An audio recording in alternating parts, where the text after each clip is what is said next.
Donald Trump had an absolute meltdown this week after Fox News decided to speak to somebody who just happened to tell the truth about the government shutdown.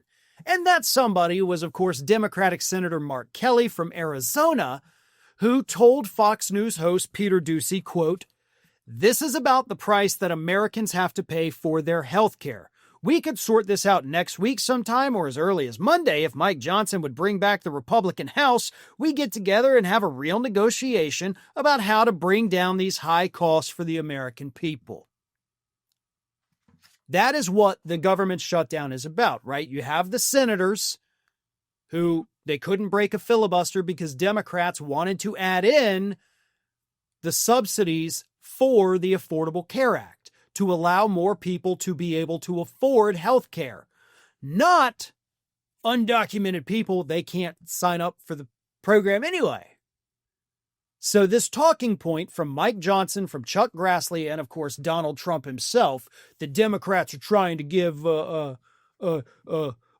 undocumented people health care. Like, that's not a part of it at all.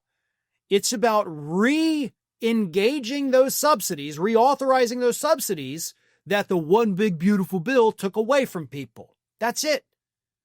We're trying to make sure, or they are, I should say, I'm not a senator yet. They are trying to make sure you don't lose your health care.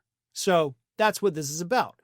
And that's the truth. And Mark Kelly told the truth to the Fox News audience. So of course, Donald Trump gets pissed off about this and throws a big old tizzy. And he gets on Truth Social, as he always does, and goes after Fox News saying this. "Why is Fox News and Peter Doocy putting on Democrat Senator Mark Kelly to talk about totally unabated or challenged health care? The fake spin is so bad for Republicans that it is hard to believe that we win. It will be very unfair in the future when they don't have Trump to fight for them. Therefore, we should fix it now.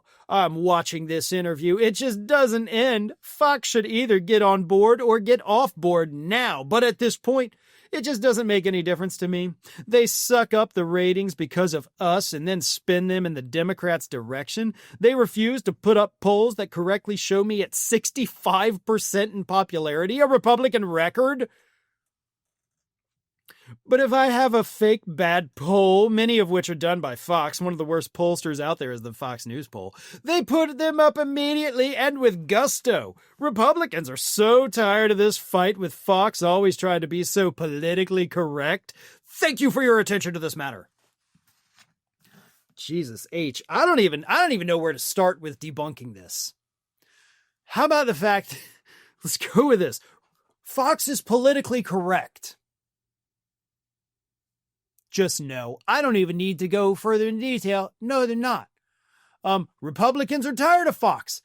They're continuing to kill it in the ratings, dude. Republicans are not tired of it. If anything, they're attracting more Republicans to them. So you're wrong twice now. Then, of course, I'm actually at 65% approval rating, which is a Republican record. First of all, no, you're not. Second of all, no, it wouldn't be. A 65% approval rating, I don't know if you're talking about general public or even within the Republican Party, is bad. Like, if you're only at 65% in your own party, it's a record, sure, but it's a record horrible.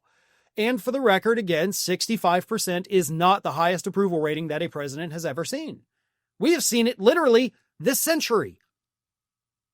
Now, granted, it wasn't necessarily warranted. That's what, George W. Bush's approval rating climbed up sky high following the 9/11 attacks.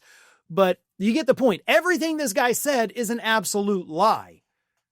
But what he's doing, what he always does when he attacks Fox News, is telling them, quite literally, get on board. I need you. The problem is, this idiot doesn't know how to ask people nicely for things. He thinks he can always get what he wants by threatening people because he's always gotten what he wants by threatening people. But in the case of Fox News, they're with him like 99% of the time. Every now and then, somebody's able to get on the network like Mark Kelly was, tell a small, quick truth, and then immediately, like, you won't get any truth from Fox News for the next few months. But even that one truth is not enough for Donald Trump. You have to live in his alternative reality. You have to spread his propaganda. You have to do what he says you must do 100% of the time. 99% of the time will not cut it. If it's not 100%, Trump hates you, and there's nothing you could do to make it up to him. Thanks for watching, everyone. You know, we're inching closer and closer to 1 million subscribers, and we're aiming to hit that goal before the year closes. So if you aren't subscribed to the channel, please do so, and don't forget to like, comment, and share. Thanks for joining us as we head towards this huge milestone.